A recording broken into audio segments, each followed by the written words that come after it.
what's up? It's your girl Rajanae. Welcome back to my channel. And if this is your first time here, welcome my babies. Don't forget to click that subscribe button down below so you can be a part of Raja Nation, okay? But today I have another Boo Tales for you guys, okay? I'm so excited.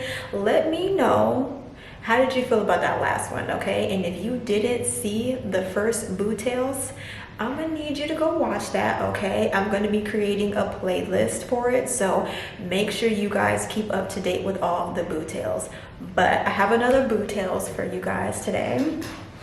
So this Boo Tales, now before I get started, the first Boo Tales was recorded in my room, and it was crazy because I told my mom about the idea and she was like, oh no, don't be filming them in the house. So I'm not gonna lie, that makes perfect sense because, you know, we get all spooky and whatnot for the holidays, and it's just like, I'm a child of God, okay? Like, this is for entertainment purposes only.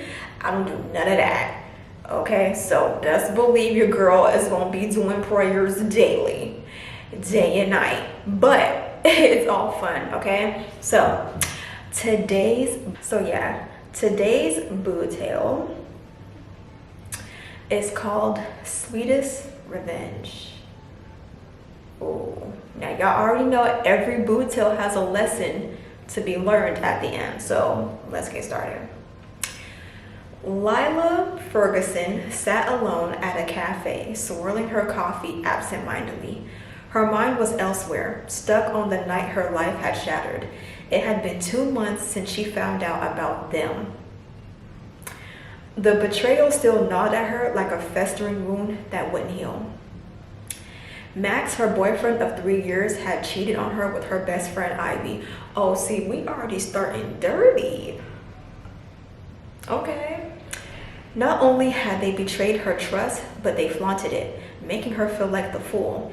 Everyone in town knew about the affair before she did, whispering behind her back, offering her those pitiful looks like she was some kind of charity case.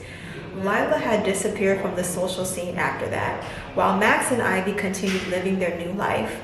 Parading around town as a couple, she had retreated into herself, biding her time, planning. It wasn't just the betrayal that hurt, it was the audacity, the humiliation. She'd given Max everything, and Ivy had been her closest confidant, only to throw it all away like it meant nothing. Lila knew that forgiveness was not an option, but moving on quietly wasn't either. Okay, Lila, she's trying to get her lick back. No, she had something else in mind. 2 weeks later, Max and Ivy hosted a small party at their new home. The gossip mill said they were already moving in together, the two of them living in some sort of twisted bliss. Lila had received an invitation, much to her surprise. Okay, so now they really dirty, because how are you going to invite her to the... They so messy. At first, she considered ignoring it, but then a more satisfying thought crossed her mind. She decided to go, though, not as a guest. She was coming for revenge. That night, Lila arrived at the house with a small, innocent-looking cake she'd baked herself. She had taken up baking to distract herself in the weeks following the breakup, but tonight, the cake had a different purpose. See, the scent of vanilla and sugar wafted through the air as she carried it to the front door. Ivy greeted her with a wide smile, as if nothing had ever happened between them, as if they hadn't both torn her life apart. Lila, you came, Ivy chirped, wrapping her arms around her for a hug. Lila stiffened but smiled, her mind already picturing Ivy's face when everything unraveled. Of course I came, Lila replied smoothly. I wouldn't miss it for the world.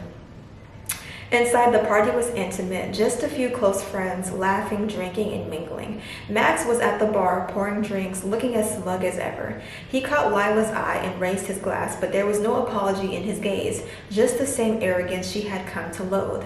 Lila placed the cake on the dining table, making sure it was in the center of attention. I made this, she announced with a sweet smile, something special for the occasion. Ivy and Max both eyed the cake, clearly pleased with the gesture. Lila, you shouldn't have, Ivy gushed, coming over to admire it. It looks amazing.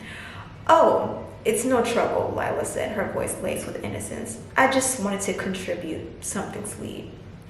As the night wore on, the party guests gravitated toward the cake. Ivy insisted on slicing it herself, cutting generous portions for everyone. Lila watched with hidden satisfaction as the first bite was taken. Oh my God, Ivy moaned. This is the best cake I've ever had. You outdid yourself, Lila. Oh, she outdid herself. Everyone nodded in agreement, complimenting her baking skills. Lila simply smiled. If only they knew what was coming next. The party seemed to wind down as the night grew late, and soon it was just Ivy, Max, and a few lingering guests. They sat in the living room chatting and laughing, but Lila noticed something. Ivy started to fidget uncomfortably in her chair, her face palling slightly. I think that's what they said. Max wasn't looking so great either. His smile had faded and beads of sweat formed on his forehead. Dang, what'd she put in this cake? Because you already know she put something in there. She got them sweating. You guys okay? One of the guests asked, concern in her voice. I'm fine, Ivy said, but her voice was strained, just a little nauseous. Max stood up abruptly, gripping the edge of the couch. I think I need to lie down, he muttered. Within minutes, both of them were doubled over in pain, clutching their stomachs. The remaining guests looked on in horror as the two of them began to groan, their faces twisting in agony.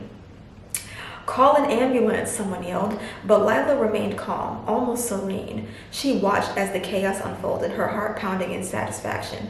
As Max collapsed to the floor, gasping for breath, Ivy's eyes met Lila's. In that moment, something flickered in her gaze, an understanding, a realization.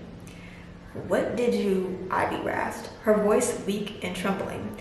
Lila stepped forward, her expression cold and devoid of any pity. You thought you could get away with everything, didn't you? She whispered, crouching down beside Ivy. You thought you could take everything from me, and I would just disappear.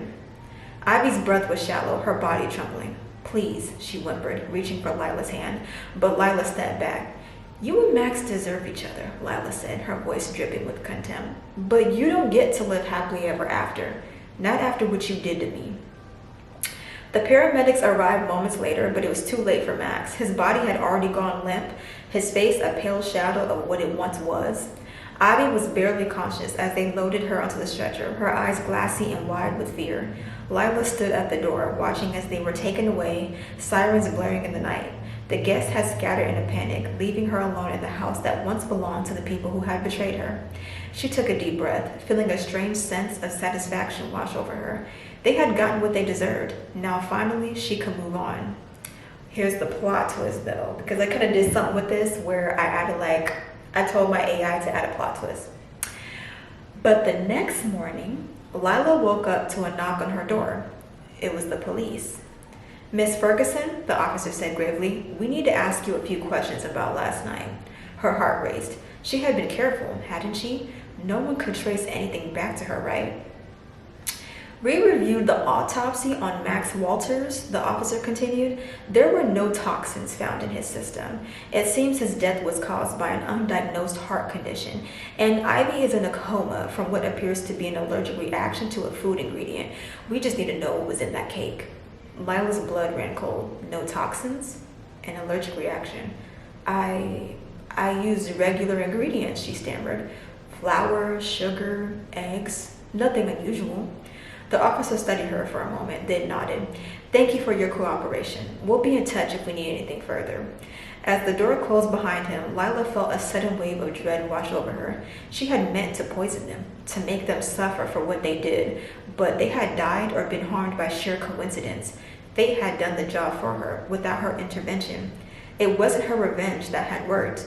It was something darker, something far beyond her control.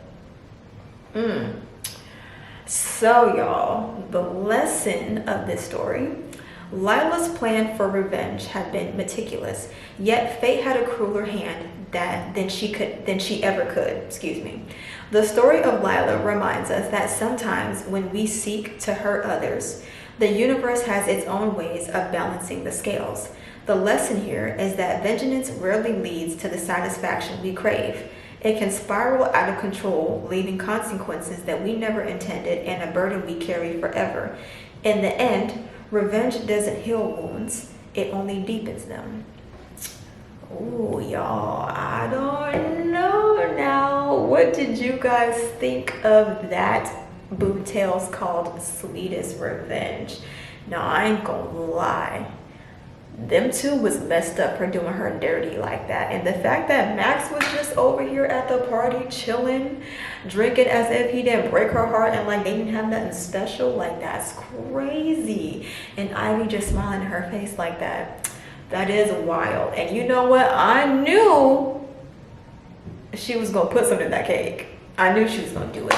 But it's crazy how she was intentionally trying to poison them only for the universe to kind of like give them the revenge that she was wanting to give. So I don't know. Honestly, if I could kind of extend the lesson of the day, I would have to say basically what I think the lesson was is that, don't get me wrong, you're gonna have people do you dirty in life and you want to get your revenge. I know, because everybody's different, you know, like some people can take the pain, or maybe they can't take it necessarily, but people have different ways of going about what happens to them, you know. Some may seek revenge, some may cry or be in their feelings or whatever the case may be, and they need that time, but they'll move on, you know what I mean? They may not forgive you, but they'll move on. Or they may forgive you,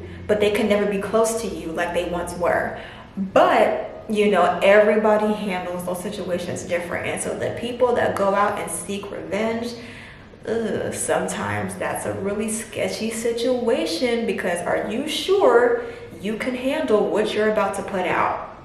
Are you sure you can handle that now? You got to be careful, because you still got to think that what you do to others at some point,